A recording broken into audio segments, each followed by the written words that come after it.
We'll take one question, and then we've got to move on to the next reel. Yeah, I was wondering if it was ever difficult for you, being so immersed in camera operating, was it ever difficult to just step outside of that and then, look at the bigger picture of doing your work as a director of photography? Because I know a lot of people that are cinematographers don't necessarily or do you feel liberated that you see the frame and sometimes it's really difficult to communicate the exact shot that you want? And so it almost makes it easier. I mean, where along those lines do Yeah. Well, since I grew up operating in Mexico, that's the way I started. That's the way I learned to work. So I tried it. I've tried not operating. I did that on Original Sin and hated it. It didn't make it quicker. It didn't help at all. I just suffered through it. Seeing the monitor like, and it didn't give me more time. It was the same thing. I'm just so used to, while I'm preparing the shot, while I'm preparing the camera, I'm designing the framing. The idea is also about lighting our coming, and I'm realizing exactly what the edges of the frame are, and I can know where I can put the light, and and it's more work. It's exhausting, but I enjoy it, and also I get to see firsthand the performances, and everything's pristine, and I'm seeing through the lens and not in a monitor. I see exactly what's happening, and monitors can be very deceiving. So that's another reason I like doing it. And on Alexander, I didn't operate either, but it wasn't, so many cameras and all that. It was just very difficult. I decided that was a good idea because I had a very good operator on the A camera, George Richmond, amazing. So that was a big relief. And most of the time we had at least 3 cameras rolling, even in every scene. So that way, at least I could have an overview of what's happening. But when it's a 1 camera or maybe 2 camera show, then I operate. But really amazing movie. This one, your camera work feels really immersed in the characters, like you're right there, experiencing their energy on all the different storylines. Maybe you can tell us a little bit about how you approached this film and the different looks, and how you, carried that through in 4 different countries. Was this? Well, let's see, in terms of the camera work, it would seem, being handheld and all that, that it would be improvised, but really it's not. Alejandro is he's very aware of the language of cinema and how editing will impact, the movie, certainly. I mean, you can see it in all his movies, the editing is really important, and the sound, certainly.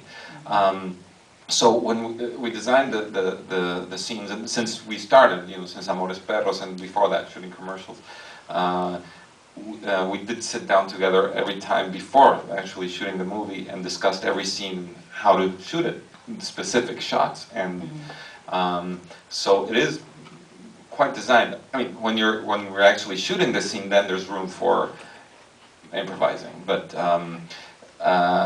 usually. We think most of all of how a scene will start and how it will end and how it will cut into the next scene. That's like the first thing we look at. And just looking at this reminded me of how, when we're designing it, how we talk in terms of sound and or things like, okay, and then we'll be in the close-up, and then I'll cut to opening the door, things like that. And so it's thought out like that, how it will look and sound, the shots, So that's a big part of it. And I approach the camera work in a curious way. What I mean by that is that when I'm shooting, when we're actually rolling the camera, I just let myself kind of be immersed in what's happening, and just be curious about what I'd like to see, when one of the characters kind of, maybe I see that they're feeling or thinking something, maybe they're thinking about what's happening, then I go to the other person, or I go to the hand, or, I just try to... Very documentary, kind of. Yeah, and be organic to what they're experiencing, let's say, the characters, and be curious to, if I were there, amongst them, what I'd want to see, so that's how I approach the shots. And what happens is, we design the specific shots, but once the camera rolls, Alejandro doesn't cut. He just lets the whole scene go through, no matter what. Even if it's an insert of a door or handle or whatever, he won't cut. So then I'm forced to, look for something else. So then, even though a shot was designed for a close-up, it may end up in a wide shot. So then he gets incredible amounts of coverage, which makes the lighting certainly challenging. But again, I approach it as in a very, based on the real light sources, or scenes like the border crossing that was built actually. It was it's not a real border crossing. We shot that in Mexico, and so I designed the lighting, the industrial lighting of the place, and said, okay, for example, you didn't really see the end right now, but even the street lighting as they approached the crossing in Mexico was mercury vapor, so I used a green light, and when they cross to the other side, it's sodium vapor, which is sort of orange in color. So there were little things like that I like to play with, and while designing the lighting with, or a big challenge for me was that scene when they're in the car and there's no light source really, except the dashboard and the headlights, and that's all. So it was, I looked for ways of making it look unlit. But still, when you're in a car in the desert and you look at the back seat, you see something, but you don't see a light source. Right. So that was what I was going for, the very, very soft, ambient, underexposed light for the back seat. And the front seat, it was like the bounce off the road of the headlights, plus the dashboard. And when I was explaining this idea to Alejandro, he was skeptical. He'd say, but no, you don't get light off the pavement. And I actually put him in a car at night in the desert, and I turn on the headlights and look at me. And I'll turn off the headlight, look at so it was, Well, it's minimal, but it feels very natural. When there's no other source, that's what you see. That's what it is. Anyway, so that was interesting. And the club, the whole scene of the nightclub and before it was really exciting to design and get ourselves into the characters. And I was describing how Ang Lee is so specific about the way he designs the shots. With Alejandro, it's much more organic, and we do it together. And shots like when she's in the swing, that was an idea I had of rigging the camera to the swing itself and feeling that you're swinging with her. So are you trying that in the moment, or is that? No, that was planned out, and all those things are designed in advance. But one thing specific about Japan was I wanted to represent visually the idea of not hearing. So each section of the film was done in a whole different way. Morocco was 16 millimeter, Super 16.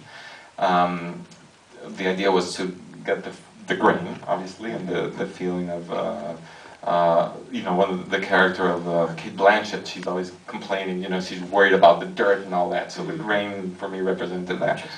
And for Japan, we used anamorphic lenses. That was 35 millimeter. Even though it's, as you see, not a widescreen, anamorphic lenses are designed to create a widescreen framing, but we kept the 1.85 framing that throughout the movie, but used anamorphic lenses because of the depth of field.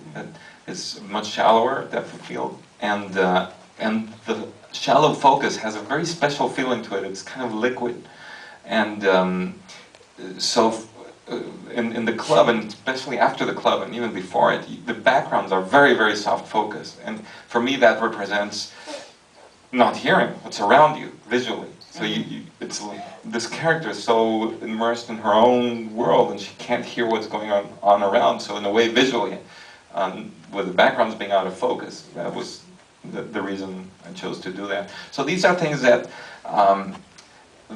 ideas that I come up with, sometimes through references or photos or just concepts, and then I talk to Alejandro about them, and if he kind of likes the concept, then I shoot tests, and many, many tests with Alejandro. I shoot a lot of tests, and then show him what the result is. And the club was fun. That all the lighting was designed by us, and the idea I wanted to use combinations of two colors and changing throughout. So when they enter the club, it's orange and green, and that was simply based on one of the clubs we saw, and I saw that color combination